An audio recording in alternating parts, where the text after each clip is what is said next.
Hi, good morning. Um, you missed me yesterday. You realize I didn't come with the online devotion. And guess what? You almost missed me this morning. But never mind. I just take a few minutes and you see I'm not talking too loud because they're having a meeting. So I'm just stealing a little time. See, I started working. So you almost missed me. But I can't go through the day without, taking a little time on. Sure, I have to take a little time, So guess what? This will be very quick. And it's not really a devotion, just an inspiration. And what I would like you to do is to share it. It is so fitting for all of us. I would love for you to share it. Please promise me, share it. All right? And you can comment also and hit the like button. But most of all, I want you to share it. All right? And if you have not yet subscribed to my channel, please do so. Subscribe to Auntie Pauline's channel. Maybe later on in the afternoon, I will come with the devotion or something else, health tip or something else. But you'll see me later. But for now, let me go by quickly. And this one says, handle mistakes with love. Somebody sent me this, and when I read it, it was so inspiring and it is so fitting for a time like this. All right. So it says that a brother forgot is to turn off his phone or to put it on silent during this church service, and then while the preacher was preaching, the phone rang. Right? So the pastor scolded him first. The pastor was the one who scolded him first about it. You know, you not everybody don't realize that their phone is not on silent. Sometimes we take our phone to church and we forgot to put it on silent or vibrate, and it make noise in the church. Honest mistake. So how we deal with it? How others deal with it? Now this man's phone, it rang in church while the pastor was preaching, and the pastor scolded him. The worshippers were there. They admonished him after the sermon for interrupting. So he got another piece of scolding with the worshippers who were there after the sermon. When he was going home, wow, when he thought it was finished, his wife kept lecturing him on his way home for carelessness and all these things. So you can just imagine how he felt when his colleague in his department, his colleagues, workers, they shook their head at him in disgust. He's like, right? As if they can't make mistake too. No. And you could see the shame and embarrassment and humiliation on his face.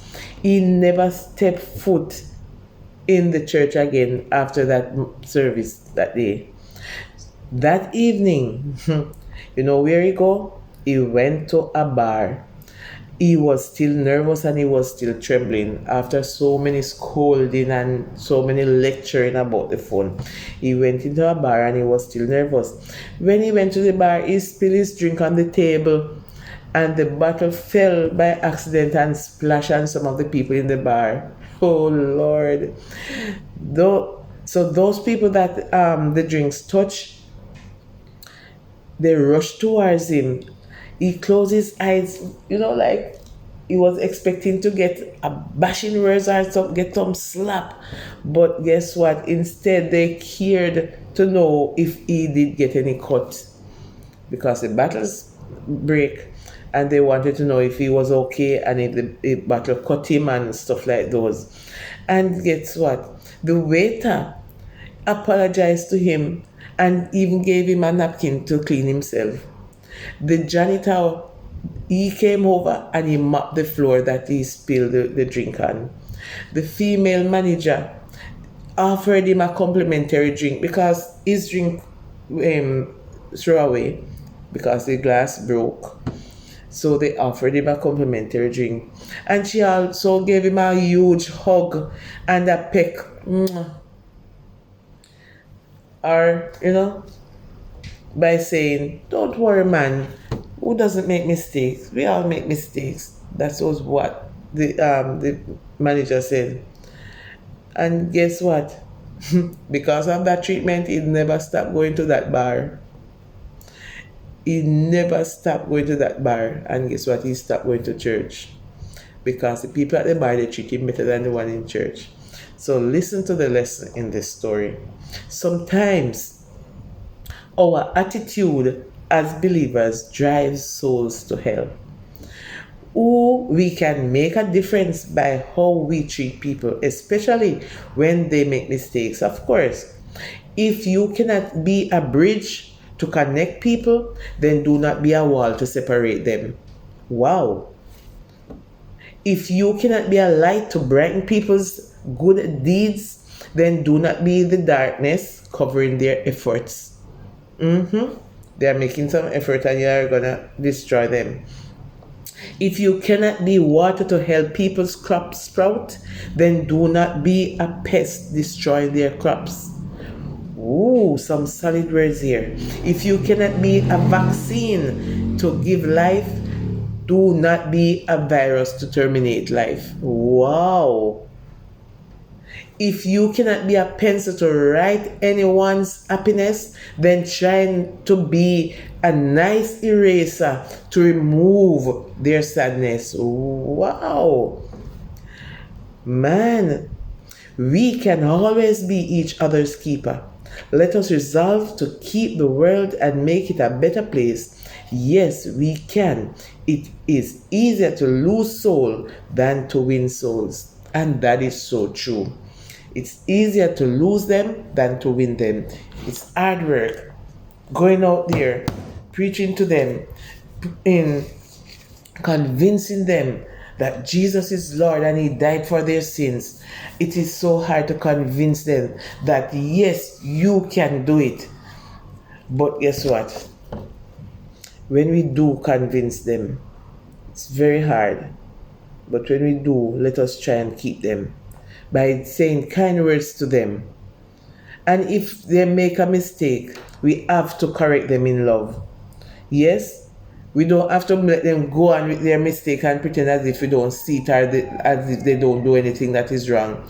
Yes, they have done something wrong, but how are we going to correct them? By bashing them, insulting them, embarrassing them? No. We can handle it with love. We can handle it with love. And you should know how to go about doing it, right? So the next time a brother or a sister make a mistake, yes, criticism is important, but let it be constructive and not destructive. All right? Let your criticism be a constructive one instead of a destructive one. All right? So I do hope and trust that you're inspired and that you feel motivated to help somebody along the way.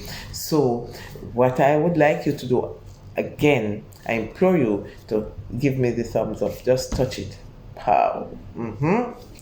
And then you can just leave your comment in the box below, in the comment section below. Of course, most importantly, share it. Hit the share to those who are on your contacts, those who you come in contact with, and tell them that Auntie Pauline has something nice over here to tell you. And guess what? If you are watching or listening to my video and you have not yet subscribed, this is your time. Touch the subscribe button, and when you do so, you see the notification bell. Just hit the notification bell. That's when Auntie Pauline upload another video. You will be the first to see it. All right? So I'm gonna rush off back to work. Wow. I don't want them to catch me. Later. See you later, right? I will see you later. Goodbye. If you can't be good, be careful.